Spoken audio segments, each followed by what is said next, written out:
don't y'all find it strange that now that he's won, they're not calling him a threat to democracy? They're not calling him a fascist? I mean, damn. Like Kara said, he knows exactly what he was doing by going on these shows. He's been on CNN, Charlamagne on CNN. Who knew that was ever going to happen? Right? How does that happen? In order to maintain your seat at the table, you have to go along with the rhetoric. Right. And they were going along with the, like Kara was saying, the fascist, he's a dictator, he's a threat to democracy, he's trying to undermine the Constitution. You know, he went along with all of this stuff, and now, boom, Trump's president, and all of a sudden, I didn't know what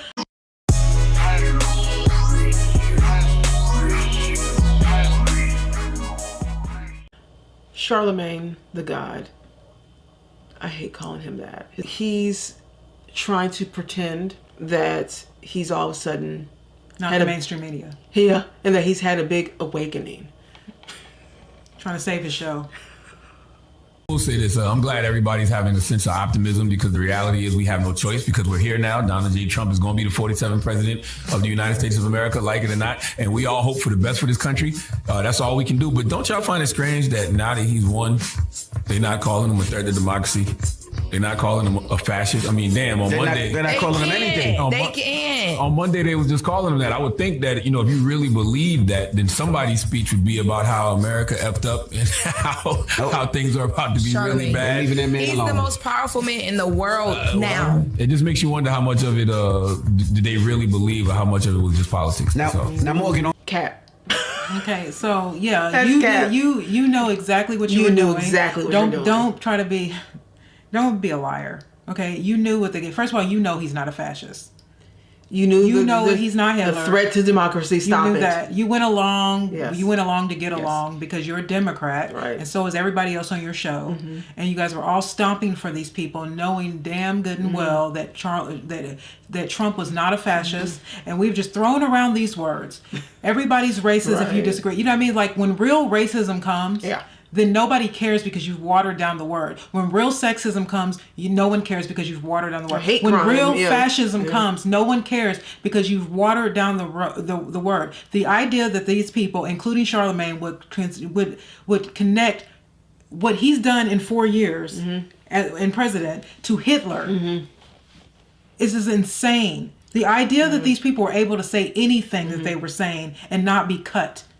From the airwaves. It's just amazing to me. That, to me, is signs of fascism. Well, so the amount of videos I've seen of this clip, people are speaking about this, are saying, Charlamagne's waking up. See, we told you, Charlamagne. See, I'm glad to see somebody's waking up, right? I'm like, oh yeah, he's not waking up. He's not. He's just trying to get on a different side now. This is all this is. He's trying to pretend he wasn't part of all of the rhetoric. Mm-hmm. He's trying to pretend that he has nothing to do with why that man even got into office at this point. He's trying to pretend he had nothing to do with it, and that is a complete lie. Like Kara said, he knows exactly what he was doing by going on these shows. He's been on CNN, Charlamagne on CNN. Who knew that was ever going to happen? Right? How does that happen? In order to maintain your seat at the table, you have to go along with the rhetoric. Right. And they were going along with like Kara was saying, the fascist, he's a dictator, he's a threat to democracy, he's trying to undermine the Constitution. He went along with all of this stuff, and now, boom, Trump's president, and all of a sudden, I didn't know. It seems like they're doing something. It seems like all of a sudden, the mainstream media is doing something wrong. No, Charlamagne. You are there. You're the person. You're the one.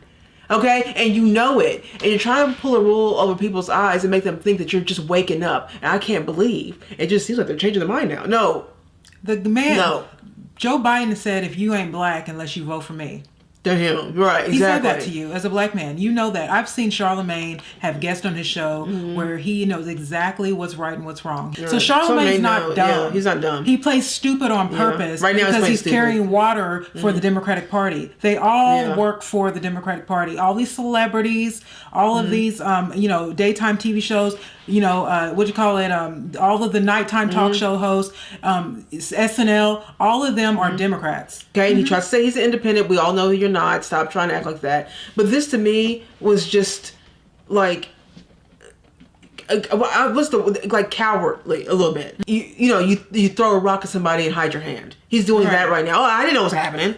I didn't know. He's trying to save his relevancy. Yeah, and I'm like, look, you were part of it, and I'm not falling for it. Someone sent us this video too about this whole Charlamagne thing, and they were just like, look, he's waking up. And I told this person, I said, no, he's not waking up, dear. Okay, he knows what he's doing. They're getting paid good money to lie. Yeah, and that's just it. The View's getting paid good money to lie. Yeah. Morning Joe's getting paid a lot of good money to lie. SNL, they're all getting paid. All of those celebrities you saw that went to her rallies all got paid. All got paid. All of them. White dudes for Kamala. Every last one of these people got a check. They're in debt because of it. They're in debt. That's where the $1 billion. Oprah doing a special show for Kamala Harris that cost her, and she didn't even win. So if you think that I'm going to sit here and believe what this man is saying after all of the nonsense over the past few months that this man has put out on all of these platforms, including his own, you miss me with all of it. I do not believe anything that he is saying right now. And guess what? He doesn't either. I was watching Jason Whitlock, and he was watching the video with Anderson Cooper and Charlamagne the God, and he was like, "Why aren't you calling him a fascist?" That video that we did. Yeah. And Jason Whitlock said they will never ask me on a show because he doesn't like me. He said, but if I were on his show, I would say, "Hey, Charlamagne, what is the definition of fascism?" A lot of people don't know. He doesn't know. Yeah, a lot of people don't know. You can't not know if you're calling Donald Trump a fascist. Yes. A lot of people don't know what the difference is. Don't even know what fascism is, communism is, and Marxism is, and socialism. Those isms. A lot of people do not know what those are. They stay with racism and all those things. Those are easy to throw out. Those are easy. But sexism, racism, but when you talk about and these celebrities are all going to start. Oh yeah, because their careers are based on people being popular. Like J-Lo's, you're only a J-Lo if you're popular. If they can sell you as somebody to be. Taylor Swift. And so all these people are going to try to save their careers now and either be quiet and say nothing. I was trying to support a woman. And I was just trying to support a woman, and we were just trying to change the country, trying to move forward and turn the page. And I didn't realize the whole country. Yeah. We look like fools this whole time. The whole country's just watching us.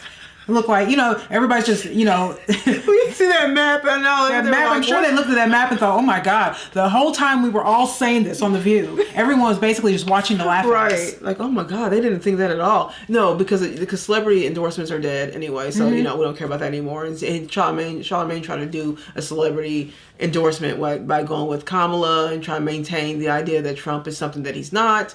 I will always say the same thing when it comes to the Trump situation. He was already president in 2016.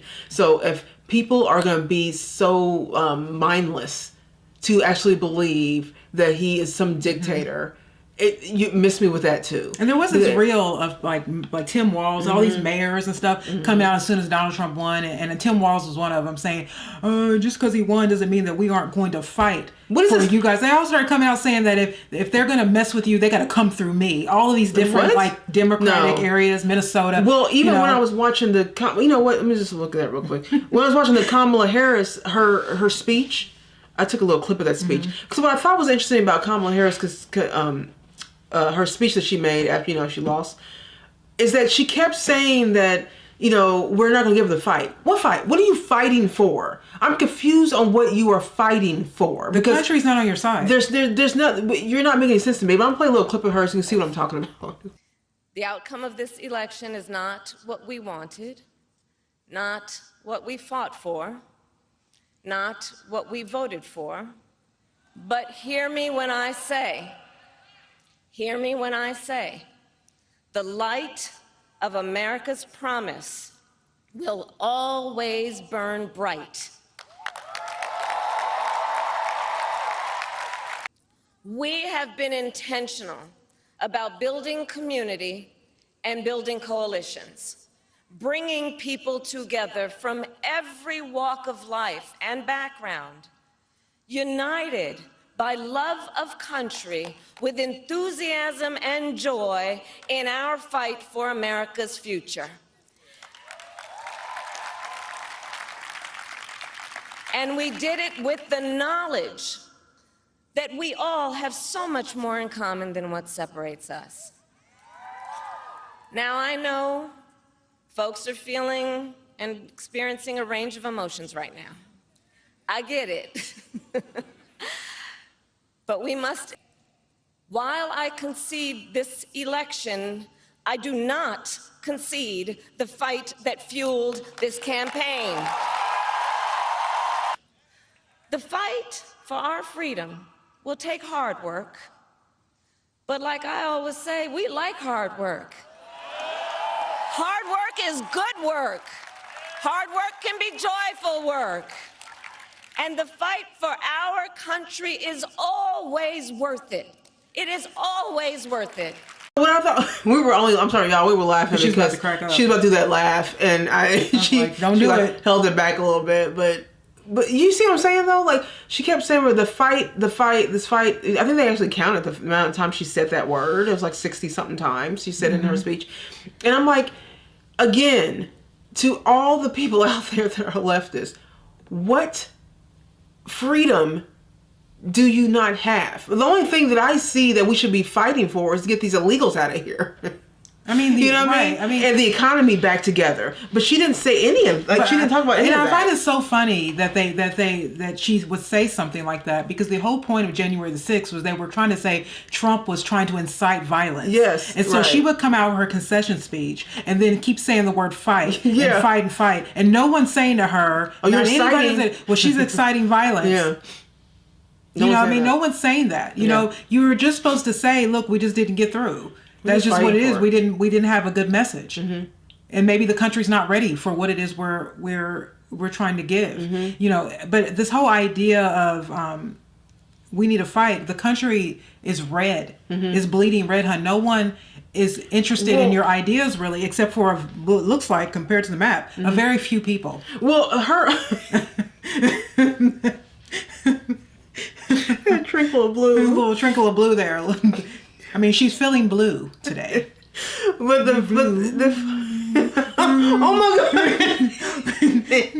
She was like she was crying all night. You know, because I can know that. Look, I get it. When you have to do a concession speech, that can't be easy. No, I know. You know what I mean? So look, anybody who has to, whether you're a man or a woman, that's not hard. That's not easy. The only problem is that her and Hillary Clinton didn't want to do it the night of because they just couldn't bear looking at the public, and she's clearly been crying. But look. If you're so if you're trying to fight for something, she says you're trying to fight to save the country, fight to vote. Okay, so but the thing is that is very rich, coming from somebody who is letting in a bunch of people unvetted. We are also trying to fight them off, but you keep letting them in. So this fight you're talking about, I don't get it, because everything that you were doing, you and Biden, all of your policies and all of the actions that you took were actually not a fight. It was a surrender to anything. The economy, you surrender to other countries, you surrender to people coming in here. Like, there is no fight. You never fought. You never fought. We were trying to fight. The right-wing people were trying to fight to save our country. And now we have a president that will fight to help save our country. So I'm not sure I was understanding that. I just didn't think it's to sound strong. But I'm like, I didn't get that at all. I mean, I didn't get that at all. Again, I think it's, like, to me, it's this whole idea of trying to appear strong, because, again, the second woman who couldn't do it. And now they're afraid, but they're mostly afraid of is that maybe the country may not vote a woman in, and the Democrats really want to be the one to do that. They don't want the Republicans to have to be able to usher in some woman when they could have done it. You know what I mean? We already were the slave owners, right? And we were the slave owners. We were the architects of Jim Crow. We were the Klan. The Klan was an arm of the Democratic Party, and we have done all of that. And we at least got to put in the black president and the woman, so it can look like the Republicans didn't free the slaves and try to end Jim Crow and didn't, you know what I mean? Like it, you know, again. Lincoln had a Democrat as a running mate, all right? And as soon as they killed him, that man tried to walk back everything that Lincoln did. And he was a Democrat. He tried to get slavery back. Yeah. He tried to get it back. And Democrats, they love to control people. They love slavery, and they like compartmentalizing people and trying to control everybody's lives. They love that. They love globalism. This is what they were wanting to go. They're wanting to go towards globalism, which is why Putin said, now that Trump's here, it's the end of the New World Order. Yeah. Because they know that Trump is America first, and he's not going to just allow that. the mistake came when they ever started talking about we're a democracy, and that's a complicated. It's a little more complex than just it being a democracy because we're a constitutional republic. Yeah, and that's what needs to be followed. So whenever we're picking like a president or any kind of like elected official in any way, like it really has to be someone who is on board with protecting our Constitution and making sure that's going, to plan. But when you have people like, left-wing people, they're not into that. They're not into protecting freedom of speech and gun, your Second Amendment rights and things like that. They push the envelope on that and try to slowly but surely get rid of that stuff. And we always catch it. Right when we right now. Right at the end. Look, let me tell you right now, when Donald Trump actually won, the relief within me was like, oh my God, right. because y'all, they were really pushing a lot of communists, actually people from other countries. There's a guy from Poland that talked to Jank. Oh yeah. Yes, I'd like to have a conversation. I would like to answer. You asked me why I am in US now. Because I was invited and I came here with my passport.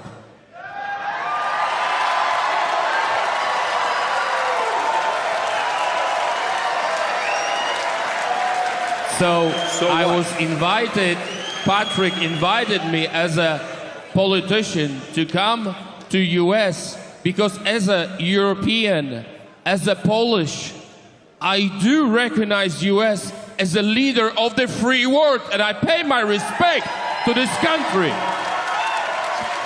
Good. And I came here, my friend, and I came here because I used to live under communism. My country was under communism. And Reagan, with John Paul II, freed our country. And I will be always grateful to the Republicans of the United States for the freedom of Poland and Europe. And my presence here in America is my way to pay respect to those who freed the world from the communism. And that was America and John Paul II. And I do not want communism back. And then, Yomi Parks, there's a lot of people from communist countries that were trying to warn us they're seeing communism trickle into America through the Biden-Harris. And a lot of Cuban people in our audience. Yeah, there's a lot of weird things happening that is very familiar in our countries when we were going through communist, leadership.